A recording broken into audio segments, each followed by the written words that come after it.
Hello, everyone. Welcome on in to WiLLoTalk, the first episode. We could call it a podcast, I suppose. In case you don't know, hello, I'm Willow Davis. Pronouns are he, him. We're figuring out as we go, and with that in mind, there's no one that I would rather have to help me get this all going, figure it out. Someone very patient and who I would not be nervous to talk to. Have Zachary Michael here today. Would you like to introduce? Sure. Yes. Hi. Hello. I'm the one, the only Zachary Michael.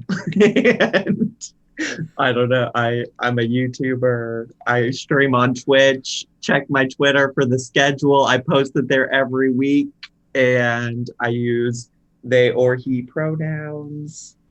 And yeah, that's that. Excellent. So lovely to have you here, Zach. Such an honor, honestly. I mean, don't you don't have to flatter me. I'm already here, Willow Davis. There's no one I'd rather have to do this other than maybe some absolutely ridiculously famous celebrity. Just are you saying I'm not absolutely? No, you are. You're certainly the biggest. I'm no PewDiePie. I'm sorry. I'm sorry. Today, as of filming this, September 1st. This is the day off of a day off Twitch. It's called. We're both indeed Twitch streamers, and we're not streaming today. I'm not. I actually have I have the article pulled up, just a little explanation of it. Let's see what we got here. I'm not gonna pull it up on the screen. We could do that for a future podcast. I can have things like that ready to go. So the WiLLoTalk Podcast, everybody. What the idea? Just have a lovely guest on. Kind of discuss whatever topics we have for the week, maybe some current events. I'll ask them a couple interview style questions. It's just a chill time, whatever we feel like. There's not a laser focus on any particular thing for the entire. Who knows? Maybe this is the only episode. We'll see. After you have me as a guest, you don't need any more. How could I follow up? What is a day off Twitch? Says Dexerto.com. Why streamers are striking to protest. This was the whole thing for the recent hate raids going on Twitch. Just someone really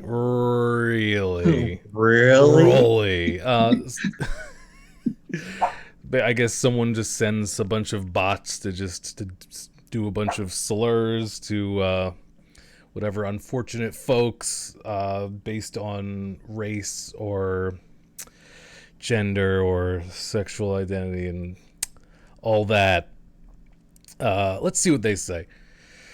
For the longest time, Twitch and its creators have butted heads on a wide-ranging number of topics, be it the payout split of subscribers, automatic adverts during broadcasts, or a lack of communication from the top down. Jeffrey Bezos, am I right? Yeah. New problem has arisen in the form of hate raids. Botted raids see bot accounts go into a streamer's channel and start to spew slurs and vile language throughout the chat. Have you had any problem with bots as of lately? I don't think so. Not me specifically, but I feel like, you and I have smaller streamer friends. I would say in terms of Twitch, we're both smaller streamers. But we've seen it happen to people. I've read up on this a lot, which is why I chose to participate in it today. And it really is primarily impacting, I think, largely people of color, and then queer people, disabled people. So I feel fortunate because I think part of the reason that this has been happening a lot is because Twitch just came out with all these new tags to help you find people with identities like you. Right. So I just recently have started putting in non-binary, queer, gay, etc. into my streams, and luckily have not experienced that. I still have experienced people coming in and saying hateful things, right, but that's a little bit different when it's one person, because the problem is when it's a bot attack, a lot of smaller streamers don't have like the mod power to like keep up with that kind of energy. Right. Yeah, and it looks some of the interface for Twitch, like about like kind of securing your chat and all that, can be a little hard to navigate too. So I think like it's especially hard for smaller streamer because like no one's there to tell them like, oh, just go to this tab and make it followers only or whatever, Right. or ban these words or something like that. I haven't had any. I mean, not that there's much to target me for, but I haven't had I any mean, kind of. it's not the same, but didn't somebody come into your stream one time and ask you why you were so fat if you were vegan or Yeah, yeah. something like that? There's two or three in the past, because I've been adding the vegan tag. It's a new thing, everybody.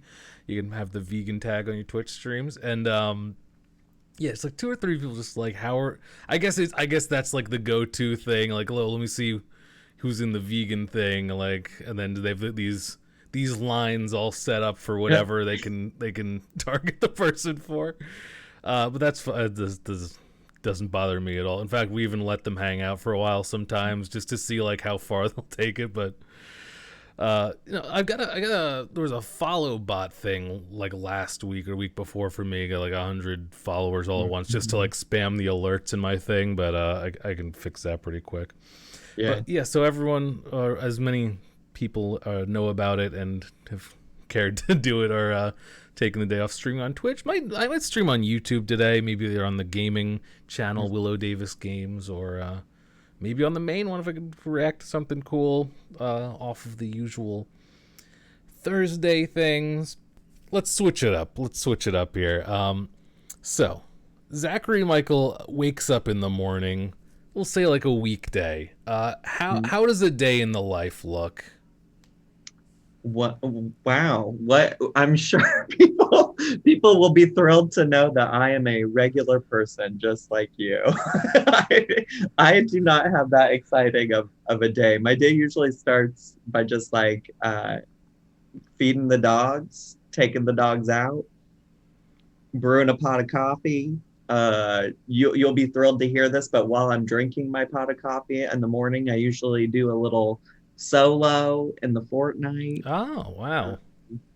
Just very casual ways for a 32-year-old person to wake up and enjoy their day. Whole pot of coffee? I brew a whole pot of coffee, but I share said pot of coffee with Noel, my partner, and drink it throughout the day as needed. Okay, so I don't drink a whole pot of coffee. No, I have a caffeine problem, yes, but not like that. What do you got, like a Mr. Coffee? You got like the pour over thing, like a percolator, or?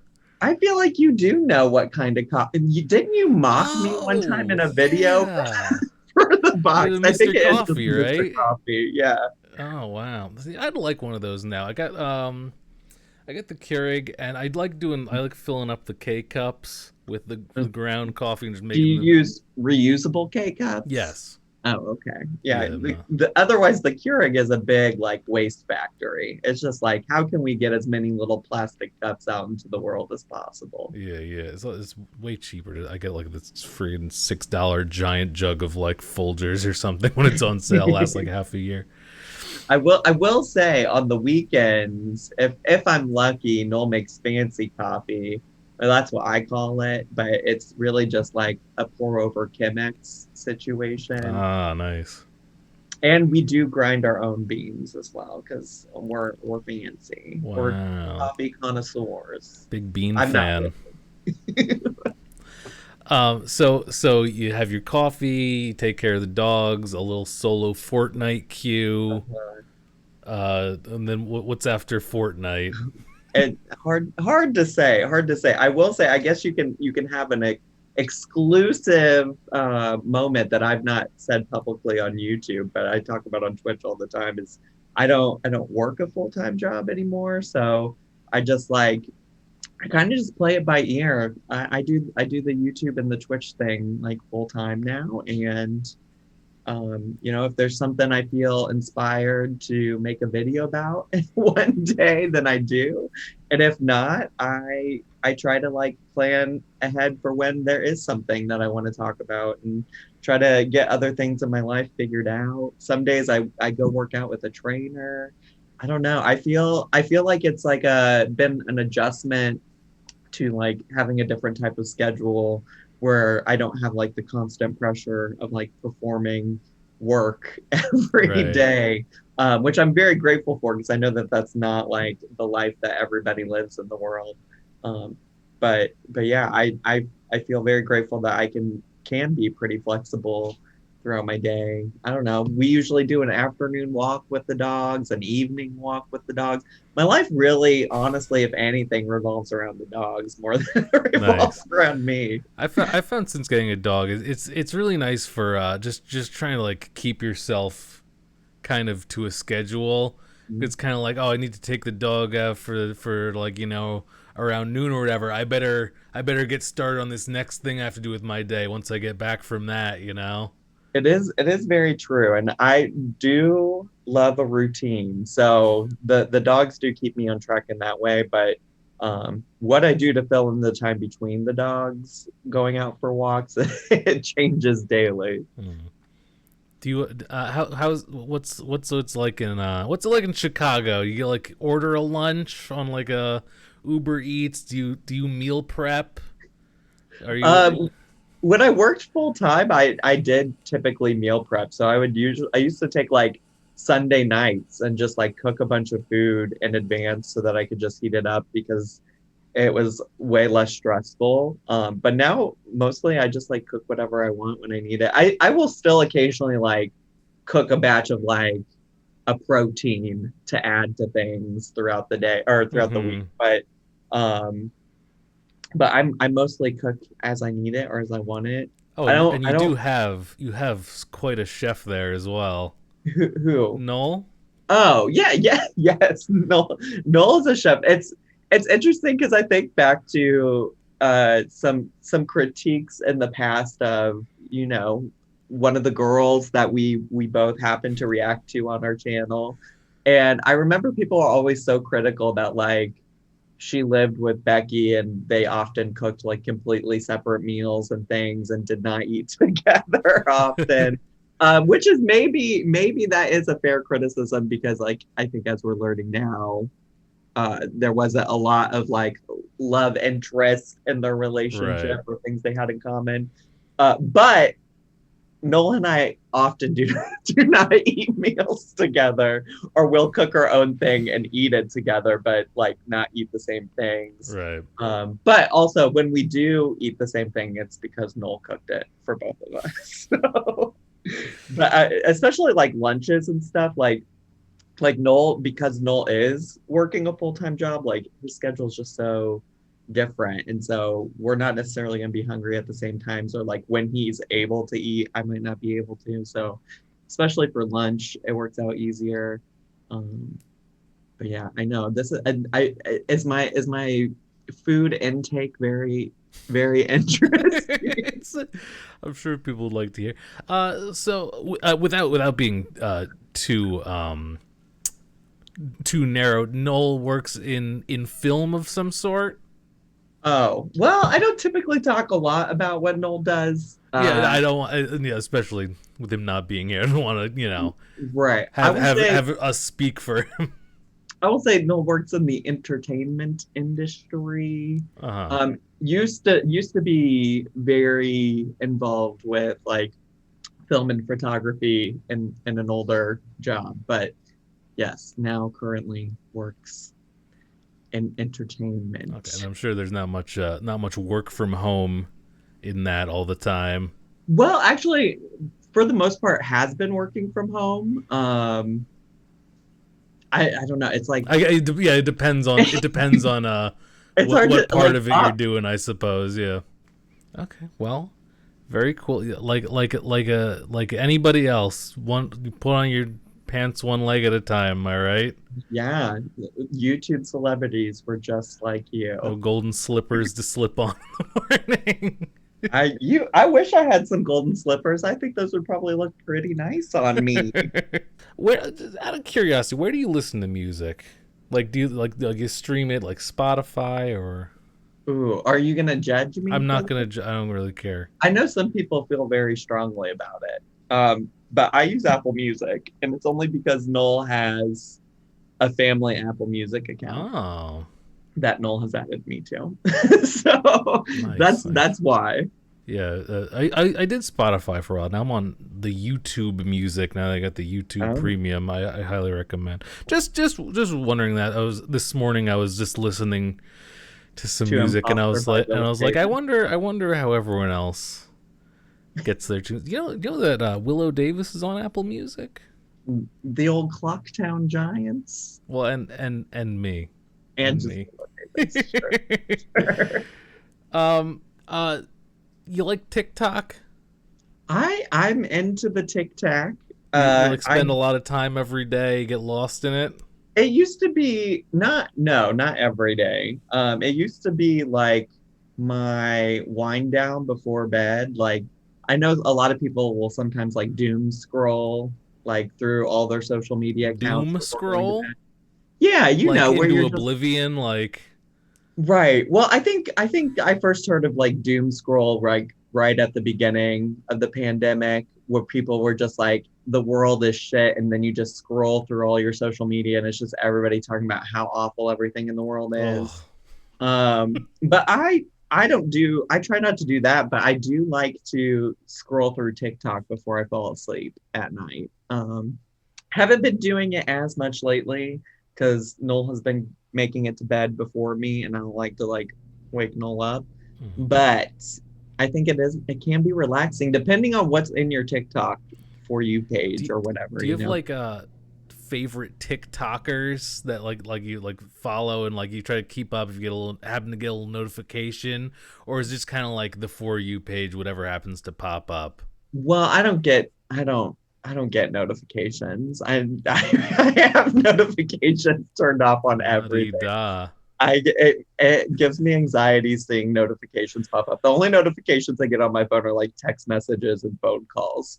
But I would say it's mostly for you page, my for you page, but like also my for you page is a mess because I specifically for a while was using TikTok to keep up with Tammy Slayton from the 1000 Pound Right. Sisters. And since I was watching all of her content, TikTok said, here are things we think are like Tammy Slayton. Oh. So it's just a chaotic mess. But I have been the one TikTok. Well, no, that's not true. There are TikTokers that I keep up with. There's one. Her name's is her name? It's Alina. It's Alina, and she's very Tammy Slayton adjacent. I think she only found her way into my TikTok because of Tammy Slayton. There's this one like I don't know if he's a kid or just like a 20-year-old that looks like a kid, but he does these like original raps of like pop culture things. I wish I could tell you his name. If I was a good social media influencer, I'd be like, here, go follow these people. But I don't remember his name either. But Oh. he's funny. There's this woman named Grace. She's a like queer comedian, and she is also very funny. There are Right. people, but also it's like if you find your way into my for you page, then great. And if not, I'm not usually going and seeking out like if you put out new TikToks or Yeah. anything like that. TikTok's a lot of just kind of discovering new stuff. I feel like it's almost like you like find something great, and then it's like if they keep coming out with good stuff, then it'll make its way back to you. Right. Like you think about like Vine. You remember, of course, you remember the Vine times. What does that like? What does that mean? Of Is this course you remember. is this serious, Holly? I'm saying we millennials remember the Mm. Vine times. Hold on one second. So it's like like a lot of creators. I can't have this on the podcast, Holly. Holly. What can we do about this? What can we do about this, Holly? Anyway, uh, like so many like Viners. Mhm. Is there a term? I don't know. I honestly, you say I should. I obviously know what Vine is, but I did not really use it whenever Yeah, it I was didn't have the heavy use of it either at the time. Actually, for anyone who doesn't know, Vine was this a social media, I suppose, where well, how long was that? Very long ago now. 2010s, like 20, let's like not date it too much because I was literally in college or grad school, so that feels like it wasn't that long ago, but right. maybe it was. And it was you put like 10-second videos or something in like a square format, and it's just like a lot of just funny little things. Like it was very quick to the point kind of content, mostly funny because that's about all that you can get through in about 10 seconds of Right. video. And for those who don't know, that spawned a lot of creators that we now know. That a lot of them became YouTubers. That was kind of the natural kind of change that happened there as Vine started to go away. They all were like abandoning ship, going to YouTube, and that's how a lot. I feel like a lot of them are very like controversial and Oh, kind of like annoying the on Paul YouTube. brothers, Yeah. Gabby Hanna. Yes. Yeah. The Yes. Paul brothers, Gabby Hanna. Do you see that happening with TikTok? I feel like TikTok's already been around and like very popular for longer than Vine was. I feel like it was like a 1 year period for Vine that was like almost. That's how I remember it at least. Yeah, I don't know. I think the possibility is there. I mean, I think we've seen people from TikTok find other avenues to like build their own platform, like the D'Amelio sisters or whatever. Right. I mean, I'm not really super familiar with them, like with what their content on TikTok is. I'm not But familiar with the content, but like the Charlie drink at Dunkin'. right, like they have so many like partnerships with brands. They have a show coming out on Hulu. Like they find ways to do A that. show on Hulu. Wow. I would say that a lot of people on TikTok have to find like if they want to build like a social media brand and like make money from it, they have to like find other places to go because TikTok doesn't have the same like infrastructure to pay its creators like YouTube does, for instance, or even like Twitch, where they have like partnership programs that you can become part of. I know there are some things, but I feel like it's not as widely Right. available to all content creators like it is for like YouTube and Twitch, or maybe not as accessible. Like I feel like I remember saying you had to like apply to a creator fund or Yeah, something. yeah, and that was more like TikTok just getting a bunch of money together and like Right. distributing it among the creators, not like the kind of ad revenue of YouTube Right. specifically.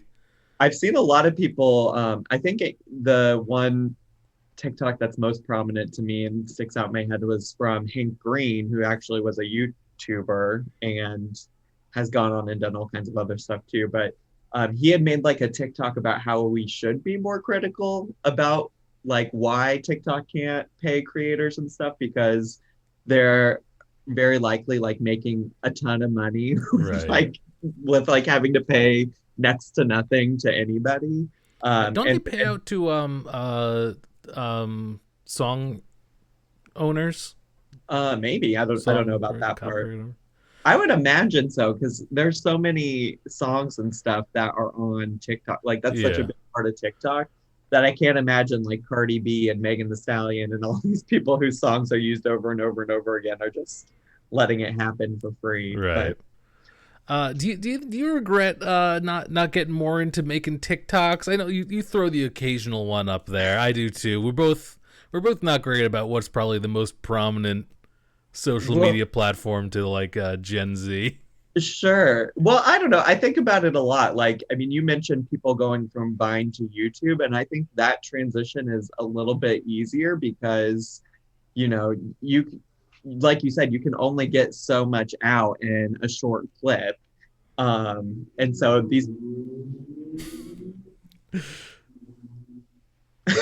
sorry, you can only get so much out in a short clip. So, I think the people that are going from shorter content to making longer content, that's just like more room for them to like grow. But like those of us like me, my content on YouTube is usually like on average probably 30 minutes per video. Like Right. that's hard to whittle down like what I do into a max 3-minute TikTok.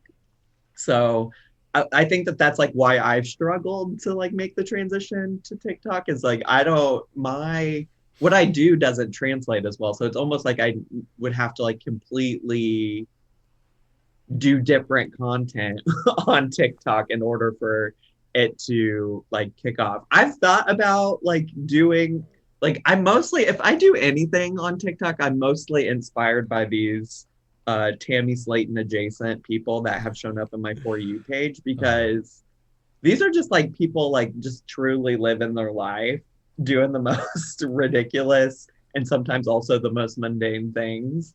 And part of me just wants to do that. Like part of me wants to like troll a little bit, which is I guess maybe that is my current content anyways.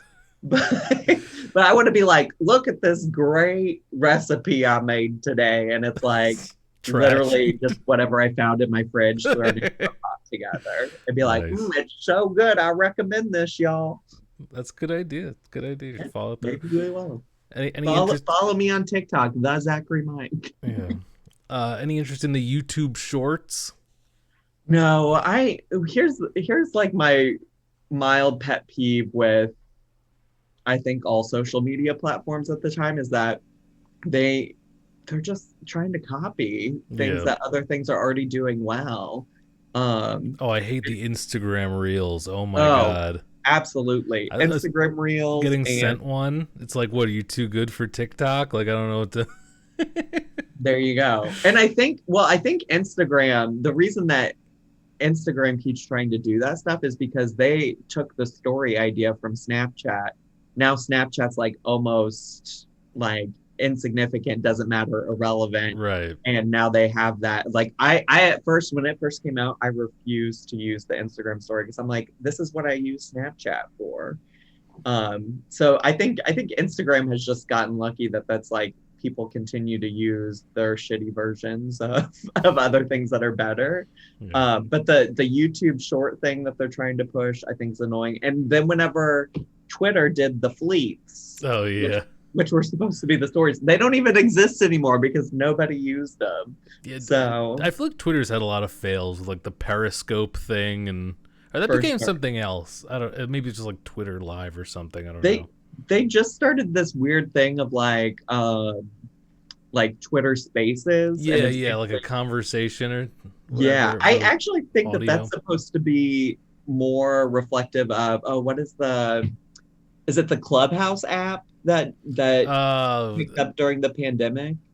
Yeah, something like that. I know what you're talking about. Like it's like a group kind of call or FaceTime thing. Right. And you don't necessarily have to know the people super well. Because I accidentally clicked on one yesterday. It was like, oh, Charlie Gold is talking about Foodie Booty. And I accidentally clicked on it. And I went in and it's like, it's just a bunch of people talking at each other. What is going on? This is too much. Oh, and then I clicked out. No, I haven't been in one yet. I don't know that you're missing anything. Yeah, the YouTube Shorts, I feel like they didn't, like, I don't know, like, so you just upload a short video to YouTube and they decide it's a short, or like... Well, I think so, because honestly, I just today when I was doing research for my channel, I clicked on Amber Lynn Reed's channel and they had made a playlist on her channel of Amber Lynn Reed shorts. Yes, and they're all like but 7 years old. Yeah, it was 2 videos from 7 years ago. So it's like literally YouTube went through and was like, oh, anybody that posted a video shorter than whatever their time length is, here's a short. And Yeah. I'm like, I know Amber Lynn didn't upload these with that in mind, but yeah, and also it's funny because like if you go to her channel, it's like literally like the second thing down, like right. You can watch her videos or her shorts, and the Right, shorts right. are just like those 2 random things. It was because it's like literally one is like her making a sandwich and the other one is like a candle or something. I don't know. I don't know, maybe we should get in on the shorts. It seems like they push them a lot in like that little kind of section underneath videos, but Yeah, I guess I'm just wondering. I mean, like, obviously, not everything is about money. But I'm curious of like how creators are benefiting from that financially, just from like a curiosity standpoint, because the way that most creators make money is from AdSense on their videos, and right. you have to, I think the current length it has to be is at least 8 minutes or something like that. And so if you're only posting a 30-second clip, I'm like, how are Exactly. you? I don't know if I've seen ads in between the YouTube shorts either. Yeah, I don't know. Especially because they kind of, it seems like through like the app, they kind of want you to like click on a short while you're like watching another video, kind of, and just like look at that real quick and then go back to the other one. So yeah, I don't know. Um, so let's say you open up the old YouTube website, the app. Who are you? Is there someone that you're looking to watch every day that like uploads often? Like, who's your favorite smaller creators, maybe? Smaller creators, that's a good question. I guess, well, part of what's difficult with that is like what what even constitutes a smaller creator to some people. Because like for me, if you don't have millions of followers, like to some extent you're a smaller creator. Right. Um, like I would consider both of us smaller creators to some extent, although I'm obviously a bigger creator than some people. Um, Right. so I don't know. I would say the one person that I genuinely watch every day in some capacity is Peter Mon. Um, and that's mostly because I enjoy having him on in the background while I'm playing Fortnite or doing other things or like getting work done where I can have white noise in the background. But my YouTube recommended, as people who follow me on Twitch will tell you, is just like kind of a hot mess of people. I got Dollar Tree bombs. I This is not related to having a fetish by any means, but I Oh, follow great start, great start. Go ahead. I follow a person who like is a professional like manicurist, pedicurist, and she uploads videos of giving people pedicures that I find to be very relaxing. It's almost like an ASMR situation type of Okay. deal. And I enjoy it, but it has popped up whenever I'm like reacting to stuff on Twitch. It has popped up and people are like, Zach, why are these toes? And you're recommending. You ever get an ingrown toenail? I have not personally, but she does like she works on people who have had ingrown Oh, toenails or like buildup of like the skin. oh. Are you grossed out? No, they scare the hell out of me. Ingrown toenails. Actually, I did it. I got one once. I used to wear these big work boots, and I just really did not like. I just didn't. I just threw them on for like 10 hours a day. Just like didn't pay any mind to them. I eventually got one. I had to go into a foot doctor because it Get like it medically it got a little removed? messed up to keep it vague. Oh. It was That feels like a lot. there That was feels like a yeah lot. there was some like a whatever like a localized little surgery thing involved. They like numb it and whatever, and it was quite a unenjoyable experience. Yeah, and that doesn't sound fun. Yeah, no, so I don't. It's not my type of content to watch and relive that type of thing. But I suppose, especially if it's just kind of cleaning up and making it look nice, I could see for those who get that done, that's a nice experience. Yes, yes. I don't know. I was trying to see if there's anything else that would surprise you on here. I started watching I would say she is a bigger YouTuber, but she has this woman who is a chiropractor, which I know some people have lots of different feelings about chiropractors. I think even you told me this once, but like Probably, yeah. it's very, I don't know, there's something so calming about watching her like crack people's Uh backs. huh. Like I don't know why this is the kind of content I watch, Willow. I don't know. Well, you're diagnosed with asthma, so I have been diagnosed with asthma, yes. ASMR. Do you take anything for it, or just the videos is the Just the videos prescription? usually. usually help me out. Okay. Yep. So you said you like to kind of have stuff on playing while you're like playing a game or whatever. You said listen to some Peter Mon talking and whatnot. I find that too, like for certain times of the day, just kind of throw a video on to like long form listen to, and I feel like that's kind of what I've been going for with my content on YouTube lately. Is like if you're gonna just have a thing that's like an hour long, like you might as well, and then someone will just be like, "Oh, I'll put this on while I'm working, while I'm doing dishes, while I'm whatever." I think there's like lots of people who use YouTube for that, because it's different. Usually YouTube videos are different than like investing time into a TV show Yeah. or like a movie where you probably don't want to miss details of the plot, but like throw on the old Zachary Michael in the back and listen to him laugh and giggle about whatever stupid video he's watching that day. I think a lot of people do that. I've had a lot of people, I guess, tell me that they put my videos on in the background while they're like doing housework and stuff like that. And it's honestly not I take no offense to it because I do stuff like that with YouTube videos all the time. I especially like the feature YouTube has on the app and then also on the website where it's like you can kind of just like tap to go back a couple of seconds. Uh-huh. Because like if I'm doing something, I'm like listening. Like I get listen to a lot of like gaming news. Professional gamer Willow Davis. Yeah, I don't know why that's just my days. content to absorb. But like if like something interesting comes along, if I'm doing something, I'll just be like tap to get it go back 30 seconds or whatever. And like just to listen to it again because I wasn't paying attention, and then like sometimes if I'm really just working on something, I keep like I keep forgetting to listen every time I go back. I'll just listen to the same minute like 5 times over again until I like absorb enough of it in bits that so that's nice. It's just like you just kind of let the thing play out. If something particularly interesting happens, you could just tap go back. Yeah, a little bop. Little Bob, give it a little. So you're a full-time content creator. I guess. As I suppose I am too, although what? Probably not as advised for me, but here we are. I have to say, I put a lot of thought into it took a long time before I finally like said, okay, you've saved up enough money, you've like dotted all your I's, crossed all your T's. I also originally was going, so I didn't say this so far, but I did this of February of this year, so February of 2021.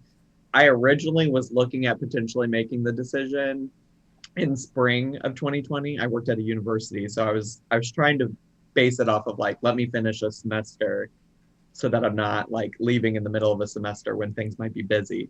So I was originally looking at the end of spring 2020, but famously there was a pandemic that happened, and I was like, you'd be so stupid to leave your full-time job in the middle of a pandemic. Don't do this, Zach. And then I just kept pushing it off, and eventually I was like, okay, it's gonna be okay. I can do this. So very nice. I don't know. I take risks, but if I'm going to take a risk, it's going to be very calculated. I'm not just going to willy-nilly like small bets out of bets. You got a secure place before you made any moves. Were there before you got all this going so successfully? Any other like career paths in mind while you're kind of like getting through school and stuff? Maybe obviously kind of aligned with the higher education stuff in college and graduate school, right? You went to yeah.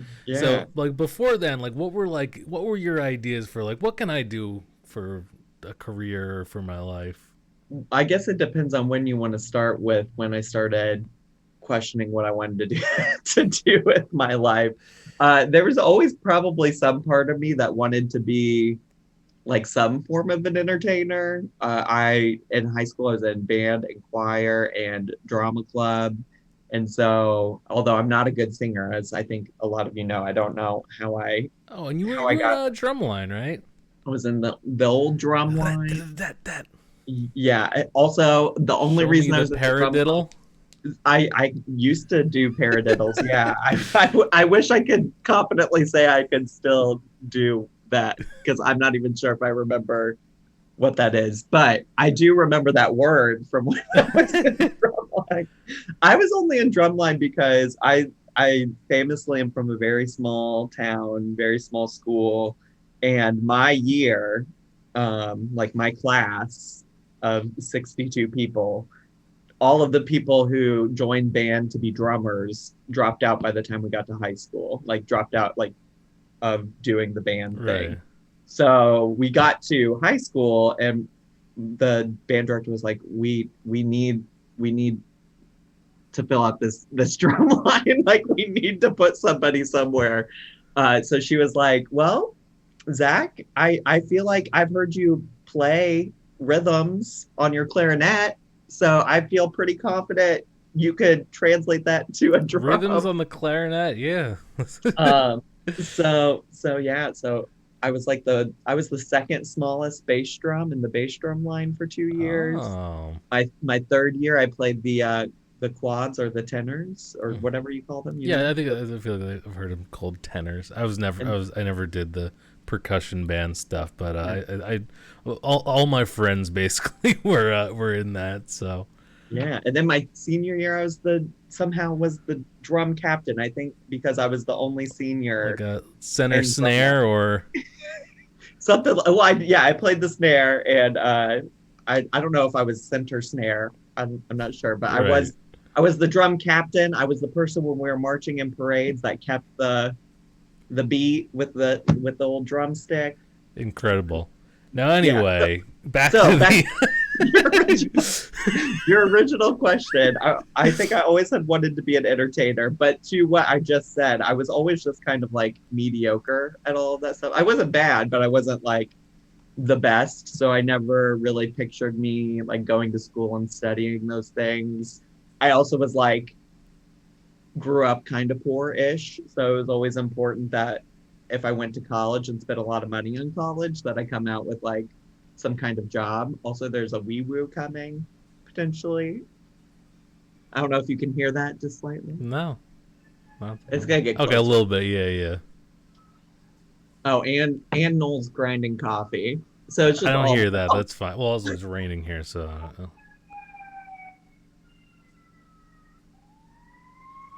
It's like right there. We can hear it. It's right there. Excellent. It'll be gone in a second. So since I wanted to like make money, I was very smart in high school. I got very good grades. And I was good at math and science. And so I was like, I'm going to be a pharmacist. I really thought that was something. I didn't want to work in a hospital. I didn't want to be like an actual doctor. Mm-hmm. And every time I have ever been in a hospital, it like makes me nauseous, which is probably a good reason for me not to work in a hospital. But I was like, oh, I could be the kind of doctor that like works at a Walgreens and gives people medicine. Drugs. Like I could do that. Be the drug guy. Yeah. But surprise, science at places other than the small town high school I went to is really more challenging. So I gave that up and I contemplated for a while. I was a math major. Famously, I was a math major. Incredible. I wanted to teach math. I also wanted to be an actuary at one point. That was, again, a money motivated thing. I was like, actuaries make a lot of money. I have family who was an actuary for a while.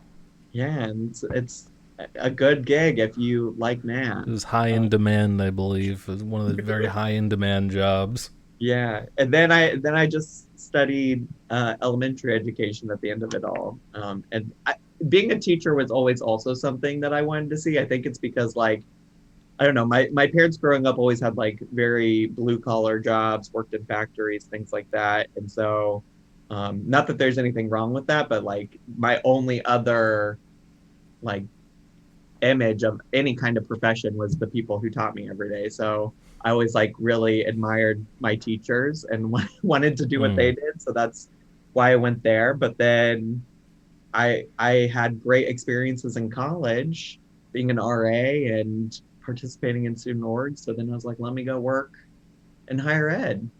And yeah, I enjoyed that, but I also enjoy entertaining people on YouTube every day. True. So, maybe one day I'll go back, maybe not. Maybe I'll work at Trader Joe's someday. Who knows? But, hey, that's it's a nice place, Trader Joe's. Yeah, No shame there. certainly not. Yeah, you seem to have it like kind of figured out. Like you went to college, and did you start learning stuff for the pharmacy in college, or by then were you kind of focused? Oh, well, so I only went to so a lot of pharmacy programs are like you go to an undergrad for 2 years and then you apply and go to pharmacy school for 4 years. Hmm. But I did there are some programs that are 6 year programs where you get accepted into it as a freshman. And as long as you keep good grades, then you like automatically are in the pharmacy program. And that's the kind of program I was in. Ah, okay. So they had built-in classes. Like I was in a class that was like a pre-pharmacy focus, like trying to get students like familiar with the field of pharmacy. But I dropped out of it pretty quick when I realized that I didn't want to be a pharmacist anymore, and that that particular credit was not going to be helpful in transferring to any other like program or things like Right. that. Yeah, I took there was like a 1 semester period in like community college.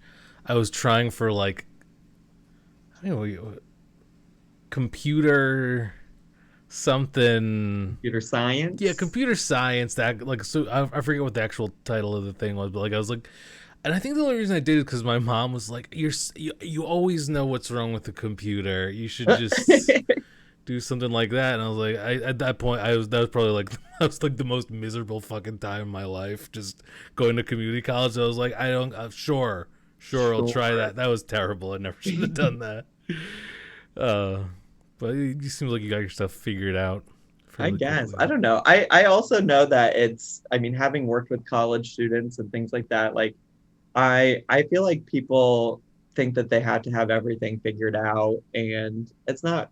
It's important to have an idea of where you want to go, but like life just happens, and very rarely do things always go 100% the way that we planned. I mean, obviously for me, things shifted and changed multiple times in my life. Um, and still will probably continue to shift and change. I mean, I really probably I was a freshman in college, if you had told me that today I would be doing this with my life, like I probably would have been like, yeah, you're crazy. You're crazy. Well, especially because at that time YouTube was only just getting started. So Oh my. yeah, that I followed people back then like Tyler Oakley who did go on to like build a career, but like the idea that people were like making a living from doing YouTube at the time was not a thing. It was really just like a social media platform where you shared videos of yourself if you wanted. Right. Oh yeah, because you used to at the beginning of YouTube, they had you like sign on with like networks for like kind of getting partnered with like ads or whatever. That was thank God we didn't have to Yeah. deal with that. Well, I think that was before YouTube had their own thing. So it's kind of Yeah. like I was saying earlier with TikTok, like people had to find ways to like make a living doing it on their own Right. because YouTube wasn't doing it at the time. You mentioned Tyler Oakley. I've been enjoying Tyler Oakley's streams on Twitch. I think a lot of kind of longer time internet personalities, content creators are as of lately trying to or they're starting to understand um, an appreciation for not your entire audience doesn't need to be included in every aspect of what you Mm-hmm. create. Like I feel Yeah. like if a lot of like there's a lot of YouTubers that stream on Twitch, like a lot of like like long time internet personalities or musicians and stuff like that, and I feel like a lot of them don't entirely promote it to kind of just like their general audience of followers or whatever. And I feel like there's like kind of a nice thing about that where it's just like we don't need everyone involved just because Sure. it's especially if you get change up content like start playing video games or whatever. Yeah. I mean, I feel like I relate to that because even though I'm doing similar content on Twitch to what I do on YouTube, like the type of community, because it's been smaller to get started out at least, like I have been able to connect with people in ways that like YouTube doesn't allow me to do.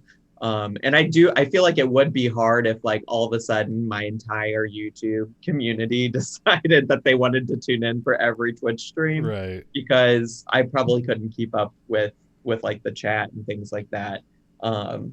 So it is definitely like a different vibe for sure. I would love everybody to come join me though on Twitch. We have a good time. I don't know what that's about. I really got to like move away from from this busy intersection that I live at. Oh, you're good. I remember whatever it was 16, 17 months ago when I was starting on Twitch to kind of do that, like trying to do that at a regular schedule. Like some of the people, some of our regulars, our friends on Twitch that we see every day, like I remember them like popping in on Twitch as I was getting started, and they're like, "Hi, I've literally never commented on a YouTube video, but I've been watching you for years." And now they're just kind of regular friends online, and I think it's hard because like, especially if this is what you're doing full time, you're like, okay, well, I need to make everything I do on the internet count, right? Like everything I do has to be meeting my end goal of like being able to pay my bills. Right. So I think sometimes it's easy to get caught up in like, oh my gosh, I just wish everybody would come and watch it. But I think everything does serve like a different purpose. And it has, like you said, given people who might not have engaged with me in the same way on YouTube a chance to like engage with me in a more meaningful or impactful way. And all of those people, I assume, well, maybe I shouldn't assume. I assume most of my Twitch community is invested still in my YouTube community. And so it's really just like another way for them to get the Zachary Michael experience. Sure, very nice. So you have you haven't been doing much gaming on Twitch lately, but you do have. Is it still Zachary Michael 2 on YouTube? Yeah, TOO. TOO, yes. as in as well. Zachary as Michael well, 2. But also it's my second channel. Right. So like words. Very creative. Very creative. I'm sure I'm not the first person. So your Twitch has been a lot of like the kind of reacting to the Dollar Tree moms and stuff, and then every once in a while you'll throw in like a Fortnite gaming day or something on the rare occasion. What your second channel is mostly Sims at this point for now. Yeah. That's your very nice. That's what we're doing over there for now. I purposely didn't. It used to be an ASMR channel, right? And whenever I decided to like shift away from that, I shifted away from that for a lot of reasons, which we don't have to go into. But when I decided to do that, I was like, let me not pigeonhole this second channel into like one type of content. So like if I should ever change my mind about what I want to do with this second channel, it could be whatever I want it to be. I think I've just chosen to like separate specifically the gaming stuff because I do like kind of like what we're already talking about. Like I recognize that everybody who comes to my channel for the silly reactions and stuff like that is not necessarily invested in me playing The Sims. So, let that have its own space. If people want to seek it out, they can. I think it's just also though difficult when you start getting so many platforms and so many things and so many places to find me on the internet. Like how I inform people of all of these different things is a lot. Like I still get comments all the time on that channel of like, oh my God, I had no idea that you had a gaming channel. And then just like this week, for the first time in a long time, I posted on my community tab on YouTube that I was going to be live on Twitch. And that was like literally yesterday. I remember. And so many new people showed up on Twitch of like, oh my God, I didn't know you had a Twitch. Even though like I literally talk about it. Well, I don't necessarily talk about it explicitly in every video, but I at least like link to it in every video. And I don't know. I feel like you were literally just like yesterday joking in a live stream about how like I get frustrated about people not seeing like every single piece of content I post. Yes. And I definitely I wouldn't say I like get super upset about it, but I just like especially when I know it's people who really do want to see my content, right? Like when they really are invested in like me as a creator and they want to support me in every single way possible. It just is like, it's not them that I'm frustrated with. I'm frustrated with the way that like social media and the algorithms connected to that do or do not put that information out to people who clearly do want to see my content, but like can't find it for whatever reason. So although it is mildly annoying, especially when it's somebody who is a part of the community and knows that I regularly post Twitch Call them out. schedules. Call them out. Joe, if you're watching. Oh my God. I'm just joking. I think Joe would be okay with me joking. I hope. Speaking of the gaming channel, I have a gaming channel as well. In case anyone didn't know, Willow Davis Games. It's currently called. Well, actually, it's as you said, it's kind of a secondary channel. In general, I every once in a while just upload just absolute garbage onto there just because I can't put it on the main channel. Question: how is that different than your regular channel? See, yeah, no, honestly, I would before like the past year or so, I probably would have just uploaded random stuff to the main channel. But the way the YouTube algorithms are working over the past like year or 2 years, it really seems to punish you for uploading things that don't do as well, which is why I think we both have these separate channels for such things. Because if we were to upload like gaming stuff to the main channel, it would just, not show it to anybody.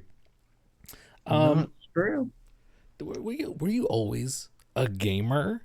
Did you have like some consoles growing up? What were like all of the gaming consoles you had access to or owned growing up? Just go down the list. Like, I appreciate the question of were you always a gamer? Because it's sometimes debated by incel men on the internet whether the things I would do would constitute me being a gamer, right? But I don't know how you feel about me calling out incels on your podcast, but I'm doing it. You could pretty much say anything. I don't really. Okay, perfect. Well, growing up, we pretty much always had Nintendo consoles. I don't know that we had every single Nintendo console, but like if our parents were getting us a gaming console to play, it was Nintendo. So like, I 1 second. I'm sorry. What was the first one? Do you remember? So I think we had like the original like Nintendo, the like NES, Nintendo Entertainment System. Yes, incredible. We had that one for sure because I remember the cartridges and blowing on them to get them to work. You've older siblings? I have an older sibling. I never got to have the original. NES because I literally like didn't exist yet. Yeah, we had that. We had an N64, and we also had the GameCube. No Super Nintendo? I think for whatever reason we skipped the Super Nintendo. I had a friend who had the Super Nintendo, and I loved to go over to his house and play it, to be honest with you. Oh, I would go to grandparents' house to play Super Nintendo. I think like an uncle left it there or whatever.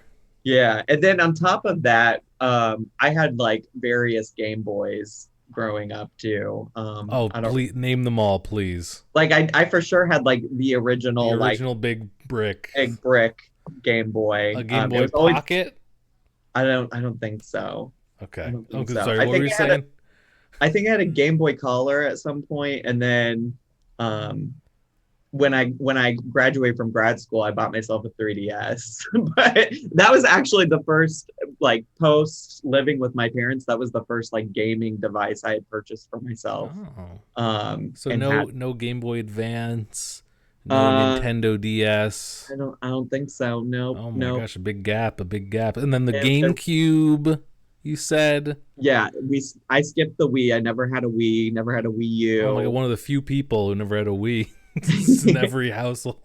Yeah, I will say outside of Nintendo, I think we had we for sure had, was it the Sega Genesis that was the handheld Sega thing? The handheld one. I don't remember what it's I called. think it was basically like a portable version of a Genesis, but I forget what it was called. It was like this big, and Yeah. I feel like there's only two games I remember playing on it. One was a Sonic game, and the other was the Lion King game that like Oh the first yeah. level was impossible to beat, and I never made it past it.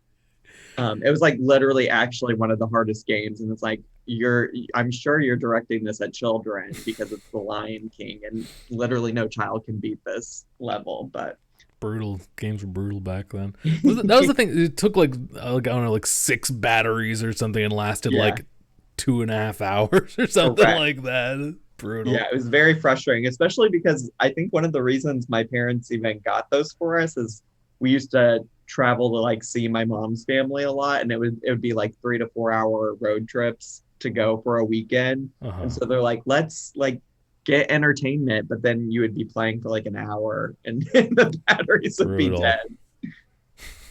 But yeah, then the only other like major console that I've had is a Switch, and those are the two things that I like purchased for myself as an adult with a full-time job. You have a Um, pretty built computer though, right? I do. I had help from a friend. I feel like sometimes I worry that I'm not using it to its fullest capacity, but it has helped with, I mean, in addition to like playing games like The Sims and stuff, which I've also always played The Sims. I've played all the way from like the Computer original games, Sims. Yeah. little CD-ROMs. That Roller Coaster Tycoon back in the day, loved that shit too. Um, I even one of the first like shooting games I ever played is my dad downloaded because he had a lot of friends at work. He downloaded Quake for us to play I was growing. just playing that the other day because it's on Game Pass. It was my first time playing that. It was like back in the day you could play it multiplayer, and that's why I enjoyed playing it because it was like, oh, you're playing with other people on the internet. This is so cool. Yeah. And it was like I think one of the first of its time to do that. I don't really know that. That's just what I feel like I'm remembering. Um, but yeah, I was going somewhere else before Quake came up. Oh, my computer. Yes, it's my friend helped me build it, and it is I think pretty efficient for playing video games, but it also has really helped with like editing videos and stuff as well. Oh Like yeah, it great. performs. Before that, I was editing videos on like my MacBook, which worked, but Right. like this just has like the processing power to make it all go Right, the graphics card that can help with the video editing. right. I don't think you ever told me any statistics or names about your any of the stuff in your computer. I don't expect you to remember any of them. Do you happen to know the graphics card? Oh gosh, I you know what? I think it's one of the newer ones. I know that there's only like so many options, but Mm-hmm. Is but it no. is it Nvidia? Oh yeah, Nvidia is for sure Is is it for sure a thing is because it it like pops an up. RTX something something or like a GTX something? Now you're asking. Can I look it up on my computer while I'm here with you? You should be able to. Nvidia control panel. Is it not going to That pop up? that might know, yeah. Oh, actually, Oh yes, no, yes. It says NVIDIA GeForce RTX 2070 Super. Is that's very nice. That's very nice. That's much better than what I have. Yeah, you're and I'm missing not out. even You're a real missing out gamer. on some very very premium gaming there. What game should I play with my graphics card? You can definitely you can. It would be cool. You can experience some stuff with ray tracing, which That's not a game though. no. Actually, you know what? The Windows version of Minecraft weirdly has ray tracing. You can get that turned Oh, on. Minecraft. um, let's see. What's a cool? Well, I mean, you play Fortnite on the Switch or on? Oh, I played on my computer, and I've now that I've seen some of y'all stream your Switch experiences on the Fortnite, I'm like, what are these Yeah. graphics? For some reason, they don't load like I don't know if they have to like download some of the like high quality textures for the It's a mess. skins, but if you're in the shop, it's like PlayStation 1 graphics. It's a mess. Yeah, you can really be experiencing some top quality graphics with that 2070 Super. Must be nice. Are you mad? I'm not mad. It's very nice. It's very nice. You should enjoy it. I just told my friend like this is literally an investment. Well, at the time I was like going to play more video games on stream, but I don't really do that anymore. But it still is like an investment. So I told him I want the best. Now, I don't want to get. I'm sure the general audience isn't too interested. Do you happen to have a higher refresh rate monitor plugged into that bad boy? I assume so. I don't know those details. Okay. Well, we will another time we can see. Another I suppose. time we can investigate. Because frames win games. You want to win that Fortnite. You want to make sure you're getting above 100 frames per second. Am I right? Frames win games. Okay. All right. I'm enjoying. It's not showing up on the screen here for the podcast, but I'm enjoying seeing Poe's feet just up in the air. Just he very much lays like that all the time, and he does this thing where he really does love to burrow into a blanket. So the blanket that you see that they don't see on the podcast, but that you see, it's like dog half tooth pattern or right whatever, hound tooth. Yes. Yeah. Oh yeah, he's like buried in that. Look at that. He just does that stuff all the time. Excellent. Let's see. Is there any other good points I had here written down, or did you have any just anything you wanted to discuss now we're on the podcast here? Yeah, I don't know. What is your favorite thing about being friends with me, Willow? Favorite thing about being friends? I would say riding the coattails is a big benefit. Getting those shout outs for stuff. I love getting the comments. Zachary Michael has recommended you about 100 times, and I'm finally here, and I'm glad I made it. It's so fascinating. Friendship on the internet is something that I feel like comes up a lot, and people like take it different ways for me all the time. But I think it's just because I don't know. I've noticed this also with other YouTubers. It's not just my personal experience, but I feel like, especially in the like commentary community on YouTube, regardless of what the commentary is about, people are like, well, if you have an opinion about X thing, then like you should, or X person, maybe even specifically, then like you have to have an opinion when this person that I perceive to be your friend does something as well. Right, right. And it's something that, because there are a lot of channels similar to mine that make maybe questionable choices, people are like, well, I need you to have an opinion on this. And it happens literally, I just got a comment yesterday about a channel that like I have been friendly with, but I wouldn't say is like my bestie or anything. And they're like, I need you to hold them accountable for their opinions about this thing that was really offensive.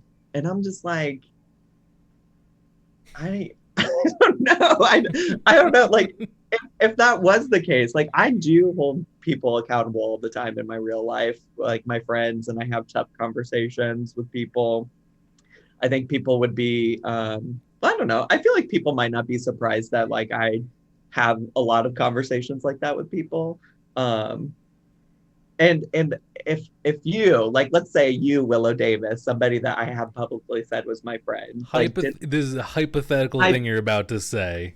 Let's say you hypothetically like said or did something offensive. Like my first hypothetically, my first response, because you are a friend, would be to like have a conversation with you privately. Right.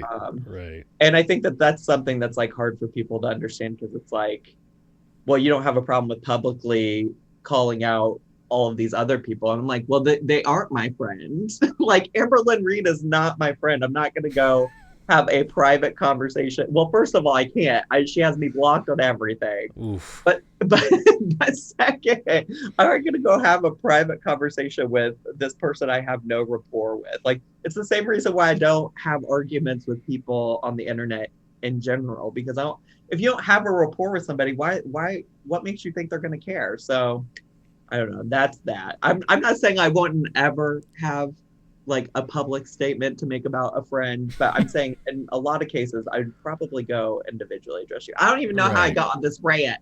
Happy to be your friend, Willow. Me as well, and also with you. Uh, I mean, hey, it's nice that your words carry such weight to people. That's I guess that's Sure, part of being an influencer.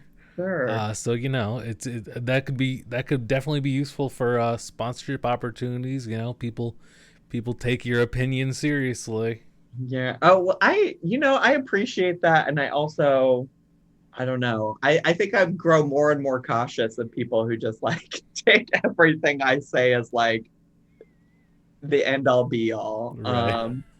I don't know. I feel like, people on the internet are people too, and even the people I react to are people too. And, people make mistakes, people do things. That's why I value talking about things, having conversations about them. Um, I It's don't know where true. I was going with that thought, It's but true. it's I'm learning every day more and more about being a public figure on the internet. It's true. It's true. You learn as you go. I guess it's the only way in this type of thing. This is true. You know what else? You know what else I appreciate about being Zachary Michael's friend. What's that? I appreciate the type of community that you've opened me up to, and I suppose I owe that also to the people who just are obsessed with Amberlynn. Like I can't think of any other scenario in which I would have such a diverse Mm, audience and group of online friends and such, being a cisgender hetero white man. It's not. It's just, I feel I feel like the typical kind of thing would be like, oh, all of my audience is going to be also that. hmm But I'm so grateful that I have all of these wonderful diverse people that I appreciate so much, and including you. And Well, you know I mean, honestly, that's not entirely credit to me. Because I do think like, I don't know. Because you mentioned it, like a lot of people are like, you need to thank Amber Lynn and Chantal and all these people that you make love content that. about. But Love that. that's just like a piece of the puzzle, right? Like I certainly obviously would not have the platform that I do without them. But also, there people who react to Amber Lynn and Chantal are like literally a dime a dozen these days. like It's like so true. and that's not shade to anybody, but like so many people try to do it, are doing it successfully, some not successfully. And I think people, if you go and just like pick out any handful of people, you'll see that it takes more to get an audience or community than just like, I'm going to pick XYZ YouTuber and do commentary on them. So you still have to bring something to the table that is interesting, Absolutely. that keeps them there. Thinking about all of that, like Peter Mon even has talked about before, where he shouted people out on the internet and they're like, oh my God, I'm so grateful. I would have no followers without you. But then Peter's like, well, I can simply give you the shout out. Like after that point, like you have to continue making like great content, entertaining content, making a community where people want to like stay and keep engaging. And so to that extent, like I can give you the shout out, Willow. Like if you were a piece of shit, uh, then, If then I don't know if people would hypothetical piece of shit. hypothetical, of course. Yeah. So I don't know. Just like Amber Lynn and Chantal are a part of my success. Like I definitely think I bring a lot to the table that has made me successful. And Absolutely. similarly, any shout out I've given you has simply just elevated you as a person. The people that have chosen to stick with you from my shout out, that's because of you. Oh, thank you, thank you. Yeah,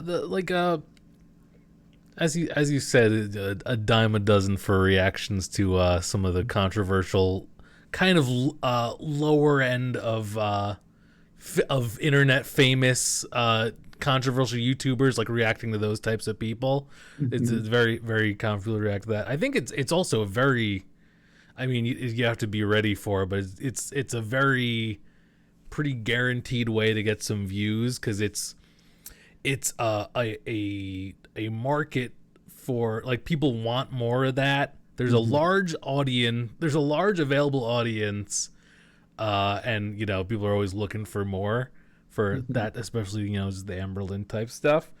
So you can definitely get some quick views doing such a thing as that. Like, it doesn't have to be that good. People just come find it. But then, yes, as you said, there's a difference between a video with a lot of views and something where people are going to see it and enjoy the person enough to subscribe.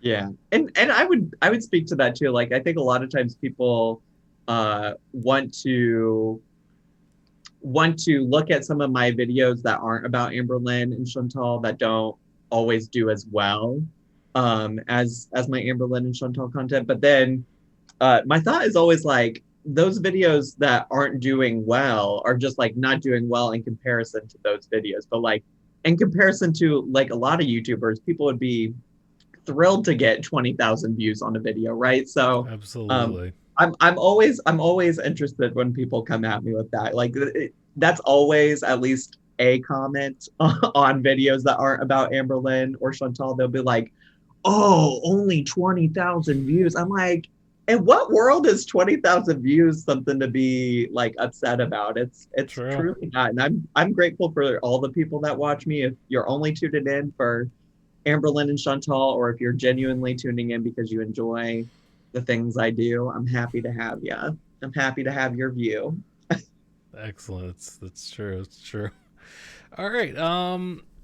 Let's see. Unless you got anything else in mind, do you have anything to pitch at the moment to the viewers, to the obvious mass viewers at this point that we've collected? Well, just all the general things on social media. I'm the Zachary Mike everywhere except literally YouTube. So Twitch, TikTok, Instagram, Twitter, that's it. And I would love for you to come join me on Twitch. The schedule changes weekly, so the best place to catch the most up-to-date version is a pinned tweet on my Twitter profile. I always update that on Monday. But it's usually Monday through Thursday, 4 p.m. Chicago time. I don't know what that is for everybody else. Central or? It's Central. Well, I said Central Standard Time one time, and people are like, it's currently daylight savings, so we're not in the standard time. And I'm like, time is a social construct. I know what it is for me. I know what it is for me. Yeah. And then, the other things we've talked about, like I do have a Sims channel. I have my main channel on YouTube. I don't have any big projects, at least right now, that I can announce. If you want to work on a big project with me, let me know.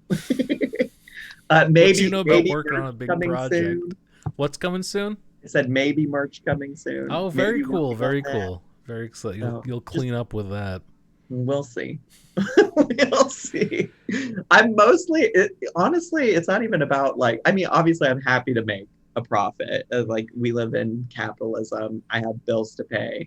But I'm mostly just doing because people have asked and asked and asked and asked and asked for merch for a long time. And I just haven't had the time to do it because I was working full time and doing YouTube. And anytime I had outside of that, it was like my dog at the time, and my partner and my friends. And so hopefully that will be on its way sometime this fall, I would guess. But cool. Very, very, very exciting, everyone. Keep up to date on Zachary Michael on I need YouTube. You to watch every single piece of content I put out into the world. That's true. And make sure, whatever you do, don't ask a question if it's possible that it was mentioned at any point in his thousands of hours of content, or just thousands of lines of text on social media. Whatever you do, never ask a question that may have at some point been answered. It's It's what, listen, and if you do ask a question, especially in a comment on the YouTube, be prepared. If it's been answered before, I will link you with the video where I answered it, because I know that literally this picture, this one, I don't know how to point. I get asked so many questions about this. I've answered it in 2 different videos. So if you didn't watch those 2 videos, I don't know what to tell you. It's true. Did you say you have a second dog? Oh my God. People finally know that Poe is a thing. They've kind of stopped asking that question. Very nice. But yes, I do. Well, thank you very much for joining me here and helping me kind of work through the kind of unknown of trying to get a setup for a talk show podcast type thing. Definitely was a lot less worrisome having someone who I would hope would understand if I needed like a second to kind of get things organized and such, or if there was some kind of technical issue. Anytime, Willow Davis. And hopefully we see plenty of more WiLLoTalk episodes in the future. Who's next? Who's coming? I gotta start asking around. I'm really not looking forward to having random people that I've never heard from before being like, can I go on? And then I have to be like, who? No. Just call us out. It's the worst is gonna have to just have people ask and just be like, no. What are you talking? Why? Who's your dream guest? And I'm taking this. I'm continuing the podcast. Yeah. I don't know. Dream guest. I don't know. The old PewDiePie, huh?